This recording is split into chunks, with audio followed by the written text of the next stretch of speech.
আসসালামু আলাইকুম। Welcome to my BCS voice. আজকে হচ্ছে আমার 60 দিনের স্টাডি চ্যালেঞ্জের 23তম দিন।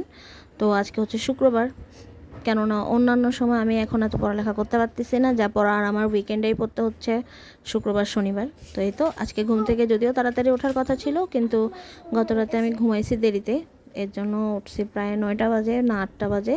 তো উঠে একটু কফি বানালাম, নাস্তা টাস্তা কিছু বানাই নাই, কারণ বানাইতে গেলে নাস্তা বানানোতেই টাইম নষ্ট হয়ে যাবে, পড়তে আর পারবো না, কারণ আমার আবার টিউশন ছিল 11টা বাজে।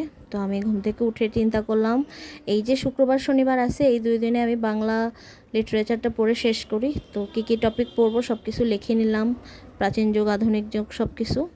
তারপরে আমি পড়তে বসে গেলাম। তো প্রথমেই শুরু করছিলাম প্রাচীন যুগ থেকে। প্রাচীন যুগ আমি মোটামুটি খুব ভালোই পারি, তো অনেক আগে পড়ছি তো রিভাইজ করতেছিলাম। প্রথমে আমার পিটুয়ের যে লেকচার শিটটা আছে, ওখান থেকে আমি প্রাচীন যুগের সব পড়াটুকু ডিটেলসে পড়লাম। পড়ার পরে প্রাচীন যুগের যে এমসিকিউগুলো আছে ওগুলো প্র্যাকটিস করলাম।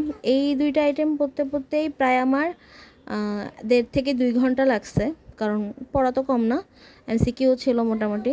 এরপরে 9টা থেকে প্রায় 11টা পর্যন্ত আমি বই পড়লাম। আর এরপরে আমার ছিল টিউশন, যেহেতু আমার বাচ্চাদের পরীক্ষা, এ কারণে বেশ কিছু বাচ্চাদেরই ছুটি ছিল, একদম সবার পড়া ছিল না, টিউশন ছিল না। কয়েকজনের বেশ কিছু মানুষদেরই ম্যাথ পরীক্ষা ছিল, তো ভাবলাম যে না, শুক্রবারও পড়াইতে হবে। তো এই তো 11টা থেকে ওদেরকে পড়াইলাম। আমার টিউশনের বাচ্চাগুলো আবার অনেক ভালো আছে, ওদেরকে যদি আমি শুক্রবার বলি ওদের কোনো অভিযোগ নাই।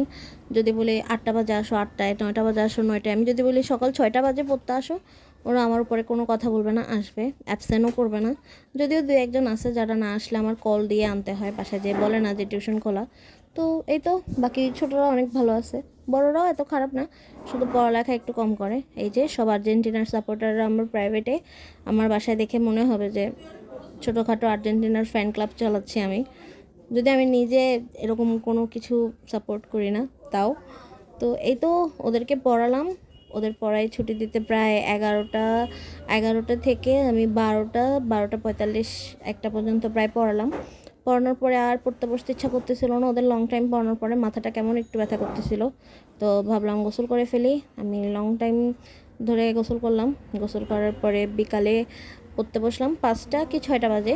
এই যে আমার বোন আমার জন্য লাচ্ছি বানাইছিল, তো খেতে খেতে পড়তে বসলাম। এরপরে আমার একটু কাজ ছিল মার্কেটে, যদিও ইচ্ছা ছিল না মার্কেটে যাওয়ার, কারণ একটা দিন বন্ধ পাইছি, যদি পড়তে না পারি, মার্কেটে যে টাইম নষ্ট হয় তাহলে তো খুব খারাপ হবে। কিন্তু তাও মার্কেটে যেতে হলো, কিছু কাজ ছিল, কিছু কেনাকাটার ছিল ইম্পর্টেন্ট। মার্কেটে যেয়ে ভাবছি তাড়াতাড়ি চলে আসবো, যেহেতু বাসায় এসে পড়তে হবে, কিন্তু বললে কি আর তাড়াতাড়ি আসা যায়? আমার কিছু কাপড় খোঁজার ছিল, কালার ম্যাচ করে, ওগুলো খুঁজতে খুঁজতে খুবই টাইম নষ্ট হয়েছে। তো মার্কেটিং করে বাসায় আসলাম প্রায় 10টা বাজে। তো 10টা বাজে এসে ভাবতেছি 10টা বেজে গেছে, আজকে শুক্রবারটা তো প্রায় নষ্ট। সকালে পড়াটা হয়েছিল, কিন্তু পরে তো আর পড়া হয়নি।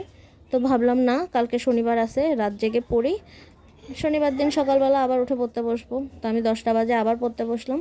10টা বাজে প্রাচীন যুগ থেকে শুরু করছিলাম, প্রাচীন যুগের ডিটেলস একবার ভাবছি বই থেকে পড়ি, আবার ভাবলাম না, আমার নোট করা ছিল খুব ভালোভাবে, নোটটা আমি মধ্যযুগেরটা পড়লাম।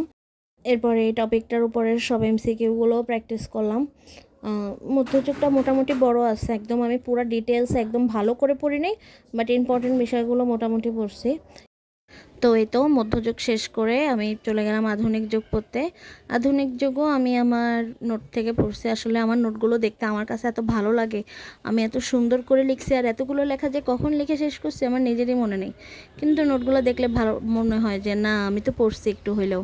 তো এই তো আধুনিক যুগ থেকে যে 11জন ইম্পর্টেন্ট সাহিত্যিক আছে, ওখান থেকে ঈশ্বরচন্দ্র বিদ্যাসাগর, বঙ্কিমচন্দ্র, মাইকেল মধুসূদন দত্ত, দীনবন্ধু মিত্র, বেগম রোকেয়া, সাখাওয়াত হোসেন, জসিমউদ্দিন, ফরুক আহমেদ, সবার ডিটেলসগুলো পড়লাম। এরপর এমসিকিউগুলো পড়লাম। এগুলো পড়তে পড়তে প্রায় 2টা বেজে গেছিলো, আর আমি ইদানিং 12টা বাজে ঘুমাই যাই। 10টা বাজে আমার ঘুম ঘুম একটা ভাব চলে আসে, দেন আমি 12টা বাজলে আর থাকতেই পারি না, ঘুমাই যাই। তো 2টা পর্যন্ত জাগতে আমার অনেক কষ্ট হয়েছে। পড়ার মাঝখানে মনে হচ্ছিল যে না, আমি এখনই ঘুমাই পড়বো, একটুখানি ঝিমুনিও খাচ্ছিলাম। তো 2টা পর্যন্ত পড়লাম। পুরোটা তো শেষ করতে পারবো না একদিনে লিটারেচার, বাকি যেগুলো আছে ওগুলো আশা করি আগামীকালকে পড়বো শনিবারে। কিন্তু সমস্যা হচ্ছে শনিবারে আমার একটা কাজ আছে, টিউশন তো আছেই। শনিবারে স্কুল থেকে আমাকে এক জায়গায় যেতে বলছে, আমি জানি না কতটুকু পড়ালেখা করতে পারবো, কিন্তু ট্রাই করবো যে উইকেন্ডটা আমার নষ্ট না হোক। তো এই তো যতটুকু পড়তে পারলাম দাগাই রাখলাম। কালকে আর বাকি থাকবে পঞ্চপাণ্ডব, দীন বন্দ্যোপাধ্যায়, রবীন্দ্রনাথ ঠাকুর, তারপরে পত্রপত্রিকাটুকু, ভাষা আন্দোলন, মুক্তিযুদ্ধ, ওইটা। তো এই তো আজকে এই পর্যন্তই।